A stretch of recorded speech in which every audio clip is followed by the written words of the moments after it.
शमशान में जब महर्षि दधीचि के मांस पिंड का दाह संस्कार हो रहा था तो उनकी पत्नी अपने पति का वियोग सहन नहीं कर पाई और पास में ही स्थित विशाल पीपल वृक्ष के कोटर में 3 वर्ष के बालक को रख स्वयं चिता में बैठकर सती हो गईं।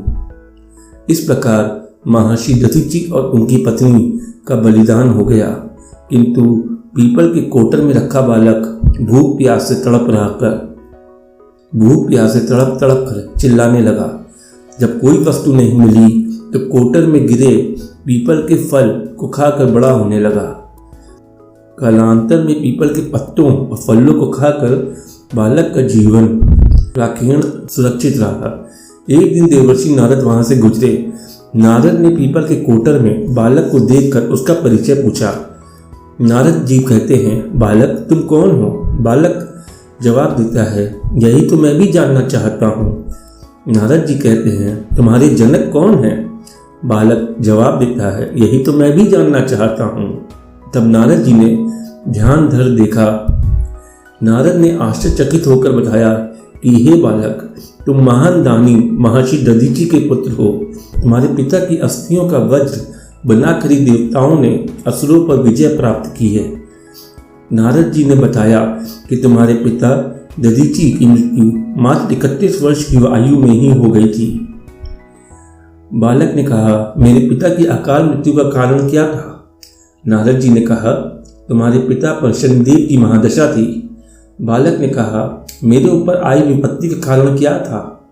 नारद जी ने कहा, शनिदेव जी की महादशा। इतना बताकर देवर्षि नारद ने पीपल के पत्तों और गोदों को खाकर जीने वाले बालक का नाम पिपलाद रखा और उसे दीक्षित किया। नारद जी के जाने के बाद बालक पिपलाद ने नारद के बताए अनुसार ब्रह्मा जी की घोर तपस्या की और उन्हें प्रसन्न कर दिया। ब्रह्मा जी ने जब बालक पिपलाद से वर मांगने को कहा तो पिपलाद ने अपनी दृष्टि मात्र से किसी भी वस्तु को जलाने की शक्ति मांगी।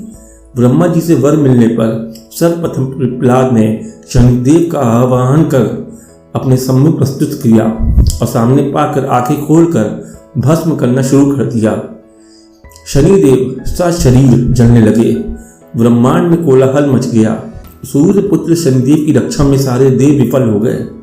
सूर्य देव भी अपनी आंखों के सामने अपने पुत्र को जलता हुआ देखकर ब्रह्मा जी से बचाने हेतु विनय करने लगे। अंततः ब्रह्मा जी स्वयं पिपलाद जी के सम्मुख पधारे और शनिदेव जी को छोड़ने की बात कही, किंतु पिपलाद जी तैयार नहीं हुए। ब्रह्मा जी ने एक के बदले 2 वर मांगने की बात कही। तब पिपलाद ने खुश होकर निम्नवत 2 वरदान मांगे। पहला, जन्म से 5 वर्ष तक किसी भी बालक की कुंडली में शनि का स्थान नहीं होगा, जिससे कोई और बालक मेरा जैसे अनाथ ना हो। दूसरा, मुझ अनाथ को शरण पीपल वृक्ष ने दी है, अतः जो भी व्यक्ति सूर्योदय के पूर्व पीपल वृक्ष पर जल चढ़ाएगा उस पर शनिदेव की महादशा का असर नहीं होगा। ब्रह्मा जी ने तथास्तु कहकर वरदान दे दिया। तब पिपलाद जी ने जलते हुए शनिदेव जी को अपने ब्रह्मदंड से उनके पैरों पर आघात करके उन्हें मुक्त कर दिया, जिससे शनिदेव के पैर क्षतिग्रस्त हो गए और वो पहले जैसी तेजी से चलने लायक नहीं रहे। अतः जो धीरे चलता है वही शनिश्चर है कहलाए और शनि आग में जलने के कारण काली काया वाले अंग भंग रूप में हो गए। संप्रति शनि की काली मूर्ति और पीपल वृक्ष की पूजा का यही धार्मिक हेतु है। आगे चल के पिपलाद ने प्रश्न उपनिषद की रचना की, जो आज विज्ञान का बृहद भंडार है। ओम शनिदेवाय नमः।